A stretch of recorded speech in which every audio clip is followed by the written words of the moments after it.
નજર કરી વિગતવાર સમાચાર પર મહત્વપૂર્ણ સમાચાર સુરતથી સામે આવ્યા છે કે જ્યાં બારડોલી છેડતી હુમલા કેસમાં વકીલ દોષિત ઠર્યો છે। તો આ કેસમાં કોર્ટે મહત્વનો ચુકાદો આપ્યો છે। મહિલાને ઘરમાં બોલાવી છેડતી અને હુમલો કરી ઈજા પહોંચાડવાના આરોપમાં વકીલ કૃપાલ પટેલને બારડોલી કોર્ટે દોષિત ઠારવ્યો।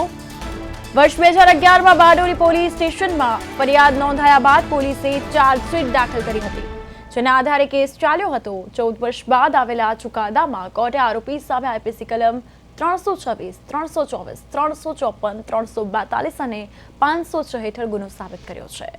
કલમ 326 મુજબ 7 વર્ષ, કલમ 324 મુજબ 3 વર્ષ, કલમ 354 મુજબ 2 વર્ષ અને કલમ 342 અને 506 મુજબ 6 માસની સજા અને 10,000 રૂપિયાનો દંડ અથવા વધારાના કેદની સજા ફટકારવામાં આવી છે। તો બારડોલી છેડતી હુમલા કેસમાં વકીલ દોષિત ઠર્યો છે। વકીલ કૃપાલ પટેલને કોર્ટે 7 વર્ષની સજા ફટકારી છે।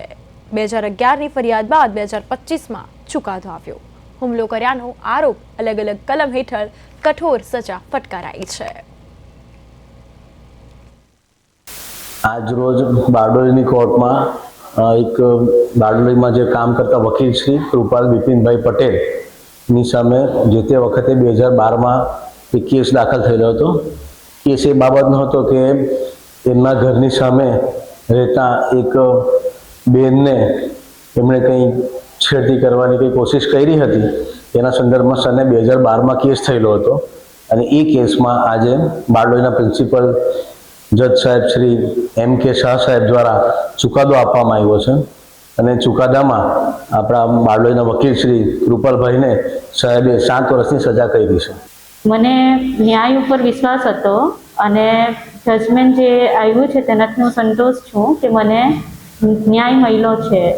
ફાઇનલી 2011નો બનાવ હતો, 2012માં કેસ થયો હતો, પણ હવે M.K. શાહ સરે જે મને ન્યાય આપ્યો છે એટલે હું ધન્યવાદ કહેવા માંગુ છું એમનું પણ કે મને ન્યાય આપ્યો।